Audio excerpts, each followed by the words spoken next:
ChatGerry, my stroke and cancer energy ratios, why they changed so differently, number 1373, VMT sharp 714, October 1, 2025, Gerald C. EclaireMD Foundation. Category, Neuroscience, and Oncology. Mission, I do not write these papers for fame or recognition. I have already lived a long and successful life, though not always a healthy one. My purpose now is to share what I have learned so others can better understand their conditions, prevent illness, and live longer, healthier lives. Two very different eras. I have lived through two very different periods of health. From 1990 to 2009, I relied heavily on medications, many different pills, hoping they would control my diabetes, blood pressure, and cholesterol. But I ignored lifestyle. I ate too much, carried too much fat, rarely exercised, slept poorly, and lived under extreme stress as a high-tech CEO. My glucose was dangerously high, often with an average, EAG, of from 200 to 300 milligrams per deciliter. In 2010, when I faced the prospect of kidney dialysis, I woke up, I stopped all medications and turned to a strict lifestyle plan instead. I reduced food portions and carbs, sugar intake, walked at least 15,000 steps daily, controlled my body weight and visceral fat, slept better,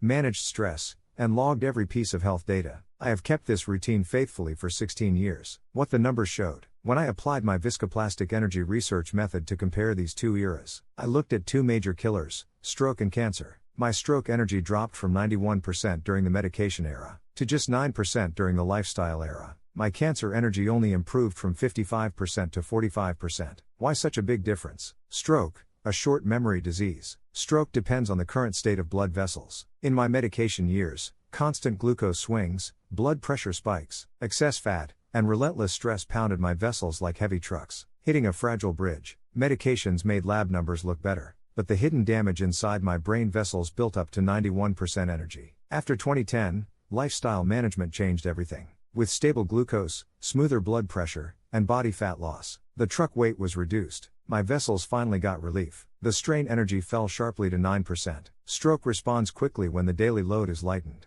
Cancer, a long memory disease. Cancer is different. It develops over decades as DNA mutations and cell damage accumulate. My poor lifestyle before 2010 sent endless grow faster signals to my cells, fueled by high sugar, insulin resistance, inflammation, and oxidative stress. By the end of that period, irreversible damage had already set in, 55% energy. My strict lifestyle since 2010 slowed the process. Blood sugar stabilized, body fat shrank, inflammation eased, and my immune system improved. But unlike stroke, the old damage could not be erased. Mutations and precancerous changes remain, which is why the energy only moved from 55% to 45%. Lessons. 1. Lifestyle works better than medication for stroke. Pills can improve numbers, but lifestyle reduces the pounding stress on vessels. 2. Cancer prevention must start early. Lifestyle helps slow cancer later, but it cannot erase past damage. 3. VMT energy explains both. Stroke is like a spring, reduce the pressure and it bounces back. Cancer is like cracked metal, once broken, it cannot return to its original form. Conclusion. My own life shows how stroke and cancer behave so differently. Stroke risk reduced significantly when I fixed my lifestyle, while cancer risk only modestly improved because of the scars from earlier years. This is both good news and a warning. Lifestyle change works, but timing matters. That is why I am studying cancer now, even though I have not detected any signs of it. Disclaimer: this content is provided for educational reference only, and does not constitute medical advice. No doctor-patient relationship is created. You may share this summary freely, but it must not be altered, edited, or republished as your own. All intellectual property rights and copyrights for this article, and its related materials belong to the author, Gerald C.